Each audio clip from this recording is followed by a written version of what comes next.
Kalau teman-teman mau mencari peristiwa tenggelamnya kapal ini, nanti diperingati dengan dibuat satu tugu.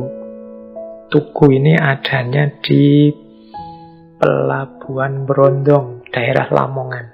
Coba dicari ya di Lamongan. Di situ ada tugu prasasti memperingati tenggelamnya kapal Van der Wijk itu, yang ada kata-kata di tugu itu ucapan terima kasih kepada para penyelamat, termasuk para nelayan yang ikut membantu menyelamatkan. Baik, itu tentang kapal Van der Wijk. Kita mulai belajar sekarang tentang cinta yang bisa kita ambil dari novel Tenggelamnya Kapal Van der Wijk. Bismillah, kita mulai. Yang pertama, ini saya ambil dari potongan-potongan yang ada di novel. Pelajaran pertama yang ingin saya sampaikan dari bagian-bagian novel itu tentang cinta adalah jalan masuk dan jalan keluarnya cinta. Di novel Tenggelamnya Kapal Van der Wijk ini, ternyata ada satu pandangan yang menurut saya menarik. Menurut Buya Hamka, jalan masuknya cinta yang paling mudah itu adalah rasa kasihan. Tapi nanti rasa kasihan ini juga, kalau tidak hati-hati, juga akan menjadi jalan keluarnya cinta. Jalan hilangnya cinta. Coba kita lihat ya kalimat-kalimat yang menunjukkan itu di novel Tenggelamnya Kapal Van der Wijk. Dan cinta adalah melalui beberapa pintu. Ada dari pintu sayang, ada dari pintu kasih, ada dari pintu rindu. Tetapi yang paling aman dan kekal ialah cinta yang melalui pintu kasihan itu. Jadi ini ceritanya kan, awalnya memang Hayati ini bersimpati, kasihan terhadap sengsaranya Jainuddin.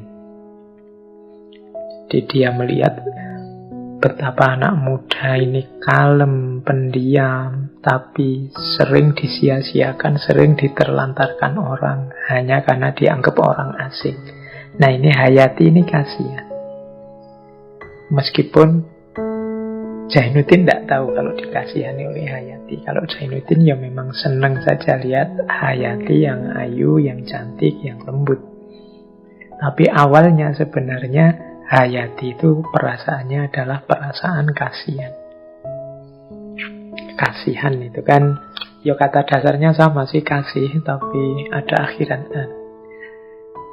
Beda dengan cinta, beda dengan sayang. Kalau cinta itu kan fokus pada perasaannya, perasaan sukanya. Kalau sayang itu fokusnya pada perhatiannya. Ada kasih. Kasih itu fokus pada kerelaan untuk memberi, untuk membantu. Nah, kasihan itu dekat dengan itu. Kasihan itu berarti rasaku, aku letakkan padamu.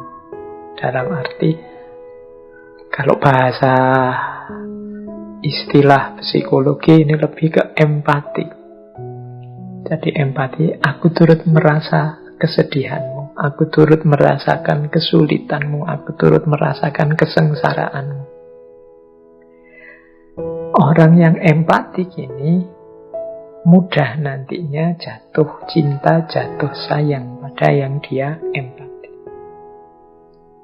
Ya tidak harus laki-laki dan perempuan. Kalau kita kasihan pada tetangga kita yang miskin, pada saudara kita yang yatim, itu kan nanti ujungnya kita sayang pada mereka, kita cinta pada mereka.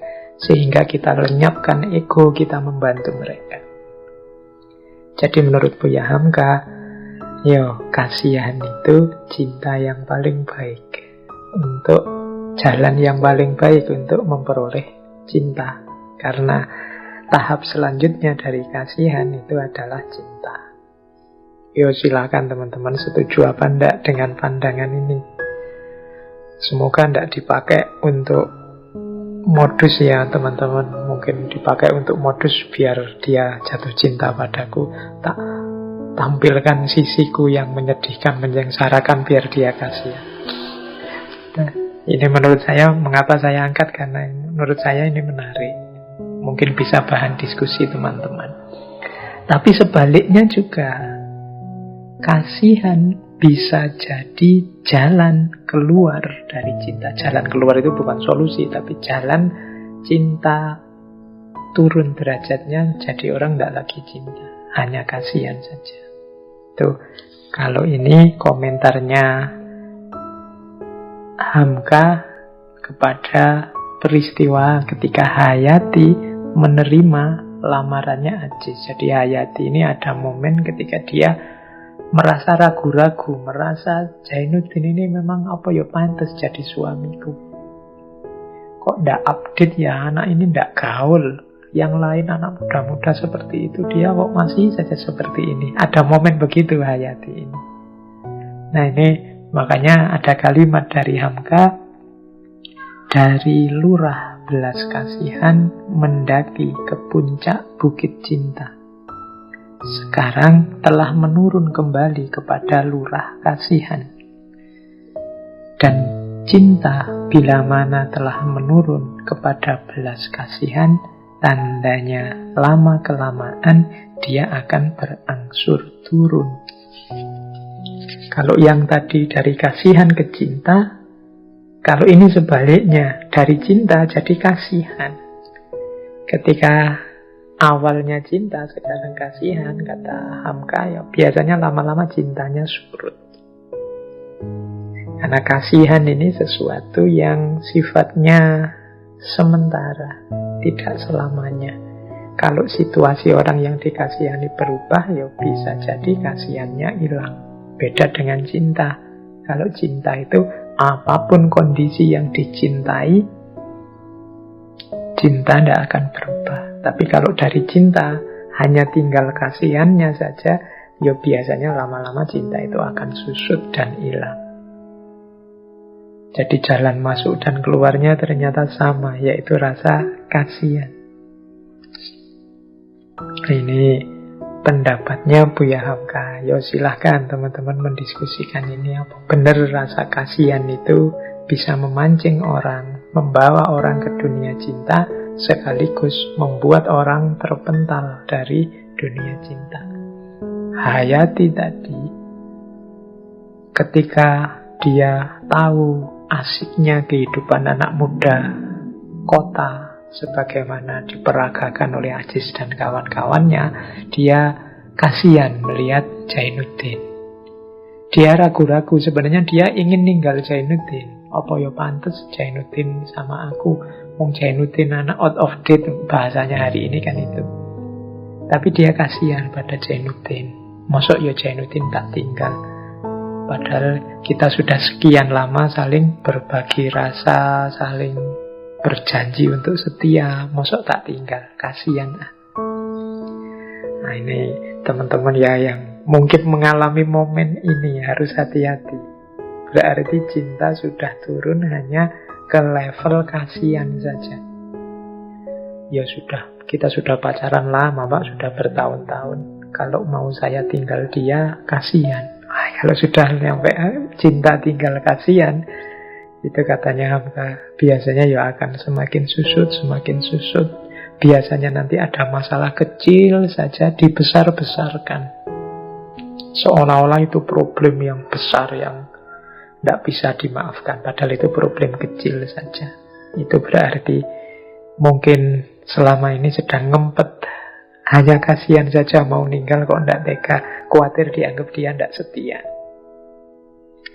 Baik, ini menurut saya penting, pelajaran pertama untuk bahan refleksi. Wajah cinta kita dalam hidup ini seperti apa?